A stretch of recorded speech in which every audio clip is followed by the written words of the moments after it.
Hello, and welcome back to Myths and Misadventures from the National Hellenic Museum. My name is Cairo, and I am your storyteller. In this series, I share a story about gods, heroes, and monsters from Greek mythology in each episode, and today I'm going to share with you the story of Theseus, a great hero from Athens. The version of the story that I will be telling you today comes from Mortals and Immortals of Greek Mythology by Françoise Rachmuhl and Charlotte Gastaut. And now, without further ado, let's get mythical. Aegeus, the king of Athens, had already been married twice and was still, to his great disappointment, without a child. One day, he met Aethra, the daughter of the king of Troezen. He fell in love. Before he returned home, he told her, "If in 9 months you give birth to a boy, keep him in Troezen. Nobody can know of his existence. When he grows up, you can tell him about me. I'll leave my sandals and my sword under this very heavy rock. If he is able to lift it, send him to Attica, and tell him to find me in Athens." 9 months later, Aethra gave birth to a boy she named Theseus. The king of Troezen, his grandfather, the wisest man of the era, oversaw his education personally. Theseus was curious and brave. One day, when Hercules was visiting, he took off the lion skin he wore upon his back, and the children of the palace were frozen in fear, thinking it was a real lion. Only Theseus acted. He grabbed an axe, wanting to slay the beast. He was only 7 years old. When he turned 16, Aethra told Theseus of his father's name and brought him to the rock. He had a hard time lifting it, but he kept trying until eventually he succeeded. He put on the sandals and the sword and headed towards Attica. His grandfather recommended that he take a boat. The way was easier by sea than over land because of the many bandits. But Theseus wanted to know what he was capable of. Seeking to follow in Hercules' example, he was going to rid the region of wicked men. The first bandit he met was killing travelers with a bronze mace. Theseus leaped forward, ripped the mace out of his hands, and caved his head in. He kept the weapon, confident it would be useful to him in the future. Indeed, thanks to the mace, he overcame several bandits, and even killed a giant boar so dangerous the people of the area were afraid to leave their homes to farm. But when he met Cercion, who squeezed passerby to death with his giant arms, he didn't want to use the mace. Theseus had practiced wrestling since he was a child, and challenged him to a match. He lifted the bandit by the knees and threw him on the ground, breaking his neck. Finally, he met Procrustus, who owned a bed that could stretch or contract to different lengths. He invited travelers to rest in his bed. To some, he would offer a bed that was too short and cut off their feet so they wouldn't fit in it, whereas with others, he made the bed too big so that he would stretch them out until he broke their bones. Theseus took the monster by surprise, laid him on the bed, and made him suffer in the same way he had his victims. When Theseus arrived in Athens, news of his exploits had already reached the city. He was welcomed as a hero, but nobody knew he was the king's son. Well, that wasn't entirely true. Somebody had guessed it: Medea. When she had had to flee from Corinth, she took refuge in Aegeus' court. They were married and had a child, Medea. But nobody knew that the king already had a son, Theseus. But when she saw this young stranger who was dressed as a vagabond but still walked with a noble air, Medea knew who he was. Because of him, her son would not inherit the kingdom. She led Aegeus to believe that the stranger was a dangerous spy, and thought it would be wise to poison him at the banquet that would be held in his honor. Though Aegeus hesitated at first, he was eventually convinced. Theseus held the poisoned goblet in his hand, and when the roast was brought out, he set the goblet down and said, "As a child, I was taught how to cut meat. Please allow me to do so today." Theseus drew his sword and approached the roast. Aegeus recognized the sword. It was his own. His child was standing in front of him. He grabbed the goblet, spilled out the contents, and gave Medea a furious look. She took Medea and fled the country, an exile once more. Aegeus let them leave and never saw them again.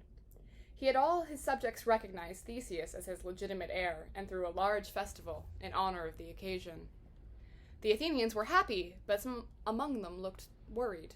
Theseus wanted to know why.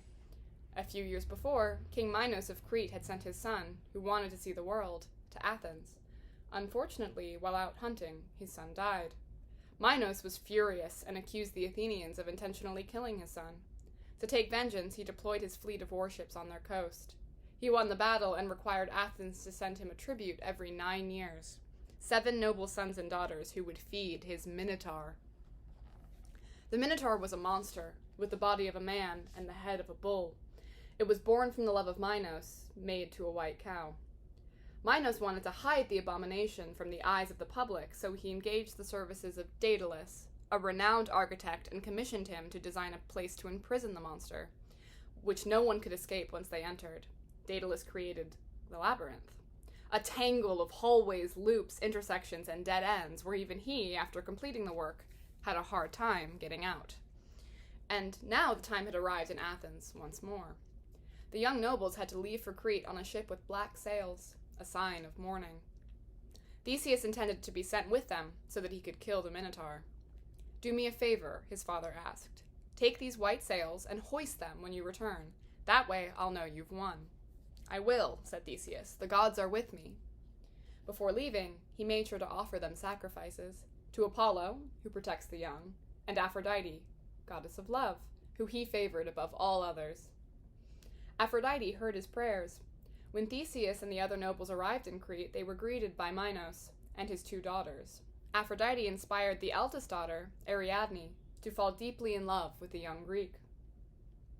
He announced his intention to enter the labyrinth alone the following morning. "No," thought Ariadne, "I won't allow this handsome young man to be devoured by that monster. I will do everything in my power to help him avoid such a gruesome death and help him escape the prison." She went to Daedalus to ask for help. She pretended that she had to enter the labyrinth and wanted to know how to escape it. Daedalus liked Ariadne, so he told her how. "Minos destroyed the plans to the labyrinth, but I will explain how you can find your way. Take this ball of yarn and tie it to the door. Roll it out as you make your way through. In order to get out, you'll have to follow the string in reverse." Ariadne then made her way to the room where Theseus was resting. "I can help you," she said, "but promise me first that you'll take me to Athens and marry me." Theseus promised her everything she wanted. So, she gave him the ball of yarn and explained how to use it. She added, "You shouldn't wait to challenge the Minotaur. At this time of night, it'll be asleep. That will make it easier for you." "But that would be cowardly," said Theseus. "No, I'll fight him head to head, as honor dictates. I'll go tomorrow as planned. I promise I'll come back alive." The following day, Theseus succeeded in killing the Minotaur, though it proved difficult. He saved the other nobles who had been resigned to their fates. As soon as he had exited the labyrinth, following the yarn that Ariadne had given him, they set sail and left Crete as fast as possible. It didn't take long for Minos to notice the disappearance of the Athenian nobles and his daughter. He sent a boat to chase after them, but the Athenians were too far away. During the journey home, Theseus thought to himself about his choices. Why did he promise Ariadne that he'd marry her? He was too young for marriage, and he wanted to meet other women. When they made a stop on the island of Naxos to procure fruits and water, Ariadne fell asleep on the beach, and Theseus left her behind as he continued on his way back to Athens. He wasn't proud of himself. Fortunately for Ariadne, Dionysus, the god of wine, was passing through Naxos, with his troop of satyrs and maenads, dancing to the sounds of the flutes and the tambourines. He found the beautiful girl crying. He comforted her and married her. Meanwhile, Theseus was getting close to the coast of Attica. He could imagine his father's joy, his relief at their return, and the people's cheering. He was so lost in his thoughts that he forgot to hoist the white sails like he promised. Aegeus was watching from the top of the cliff. He saw the ship. The sails were black. His son was dead. Filled with despair, he threw himself into the water. Ever since, the Aegean Sea has held his name. When he arrived in Athens, Theseus was both overwhelmed and triumphant. He seemed to have aged 10 years. Because his father had died, he took charge of Athens. He ruled wisely. He changed the system of government. Up until that point, only the kings held power. He proposed the citizens of Athens form an assembly to make decisions and vote on laws together. He was content to command the army. That was how the world's first democracy was born. Athens became a welcoming place for foreigners hoping to settle down. The Panathenaic Games, held in honor of Athena, the city's patron, were opened not only to Athenians, but to all of Attica's people. Theseus was also the first king to mint currency, issuing coins depicting a bull in honor of his battle with the Minotaur. Theseus went on many adventures and traveled to many countries. He even went all the way to the underworld, where Hercules would eventually rescue him. On his return to Athens, he left the city and died old. Now that you've heard the tale of Theseus, take a moment to think about the other characters that featured in his story today, such as Hercules, Medea, and Daedalus. These names may sound familiar to you. Perhaps you're familiar with the story of Hercules and the 12 Labors, or Jason and the Argonauts, where Medea appears, or the tale of Daedalus and his ill-fated son, Icarus. As these three figures are large in their own mythologies as well, and you may run into them again in this series or in other places as they have myths of their own. If you would like to draw the events of the story today as you imagine them and feel like sharing, ask a parent to help you submit them to the National Hellenic Museum, and we may share them with others via our social media. I would deeply love to see your take on Theseus and the Minotaur and the Labyrinth itself, and I'm sure others would too. Information on how to submit your artwork is in the description of this video. I hope that I captured your imagination today, and I look forward to sharing another story from Greek mythology with you soon, perhaps with a familiar name from today. Until next time.